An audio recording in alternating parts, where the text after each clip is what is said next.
po kasi sa cannabis. Sabihin na natin marijuana kasi galing doon sa marijuana po kasi yung pangalan.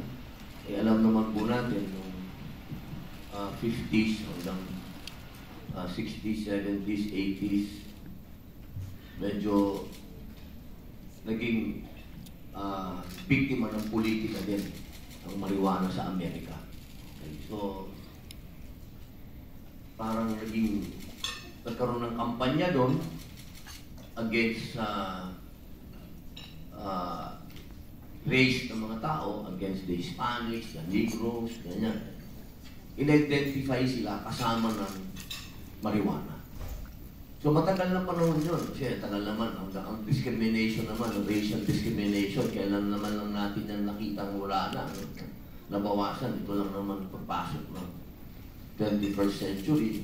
Diba? Ngayon lang natin nakita nawawala yung discrimination. So, sabay din yung marijuana.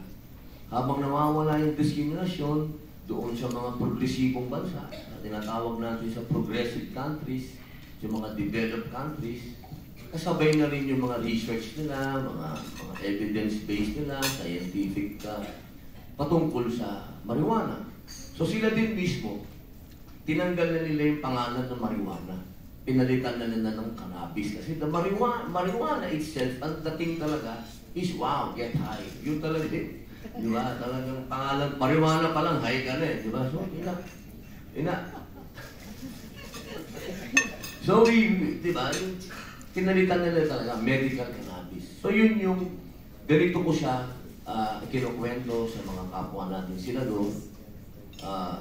I talk to them, evidence-based, scientific-based. That's why I went to Israel. I went to Prague. I went to interview. I want to see with my own eyes how they do it. The difference between the buds that make you high and the buds that is medical. It's really far. Kasi po, yung recreational, kung saan-saan lang po talaga yung tumutubo. Kahit patungo lang yung buto niyan, tutubo. Yun po yung recreational. Pero nakita po natin na difference noong medical cannabis. Talagang pharmaceutical grade, talagang malinis, talagang kumbaga inaalagaan po nila yung health talaga ng tao. So yung ganun ko po siya binebenta.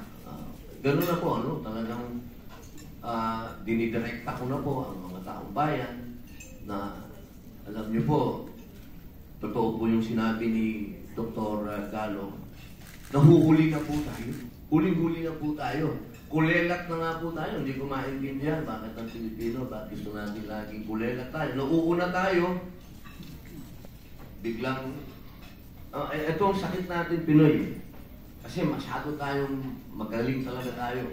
Nauuna tayo sa lahat ng bagay. Pati sa Republika, nauuna tayo sa Asia. Pero hindi tayo natututo sa pagkakamali natin. Yung mga ibang bayan na nanonood sa atin, yung mga kapitbahay natin, nauna na yung Pilipino, pag-aralan na natin. Sila natututo sa ating pagkakamali. Pero tayo, hindi tayo natututo. So, ganun din sa marijuana, ganun din sa cannabis.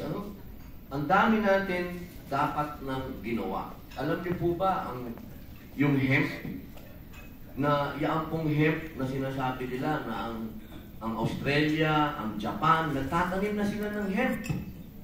Tayo, bawal pa rin. Alam niyo po yung hemp, yan po yung pinagkukunan ng CBD oil. Na yan po sa Japan, pag nagpunta po kayo, ang lalaki ng 5 fingers, pag nagpunta kayo sa Japan, kung saan-saan na sa paligid sa Japan, kasi makakabili na sila ng CBD oil nang hindi kayo inuhuli. Eh dito po sa Pilipinas, boss, kulong ka, CBD oil lang. Yun po yung mga ganung bagay na pa-atras tayo. Mga kababayan ko, simple lang naman po ang gagawin kong pagbenta sa inyo ng medical cannabis.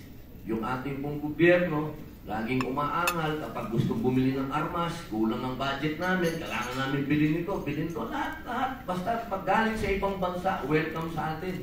Gamot, lahat. Pero bakit pagdating dito sa medical cannabis, masyado tayong kontra? Ano ba ang meron sa medical cannabis? At hindi natin matanggap na ito ay gamot.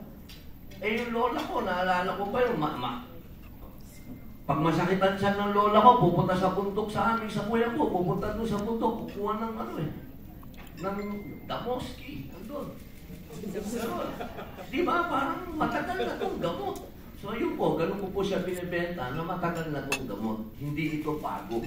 Hindi ito walang testing, sinaksak sa atin.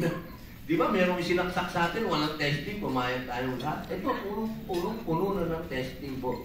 Lahat po ng bansa na progresibo po, yung tinatawag po natin talagang developed countries, meron na po silang medical cannabis. Sorry boss, mahaba masyado, talagang ganun po. Shukran Jitan.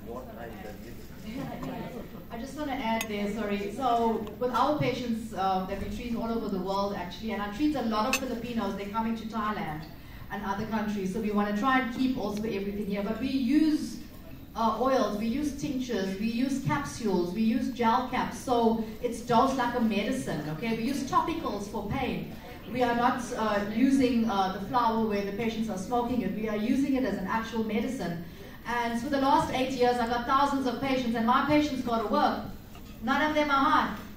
They may be happy, but none of them are high. They're able to function. In fact, because their neurons are firing, and it causes neurogenesis, which is a good thing, which means it's rewiring my brain in a positive way. You actually become smarter. So I love to have happy staff and smart staff. So that is what we have been seeing. So I think we need to also move away from the misconception, because all of our patients, none of them are high, they're able to work, they're able to do everything. And I'm talking about doctors themselves that I treat. I'm talking about government officials. I'm talking about high-profile CEOs. So I just wanted to add that. Thank you.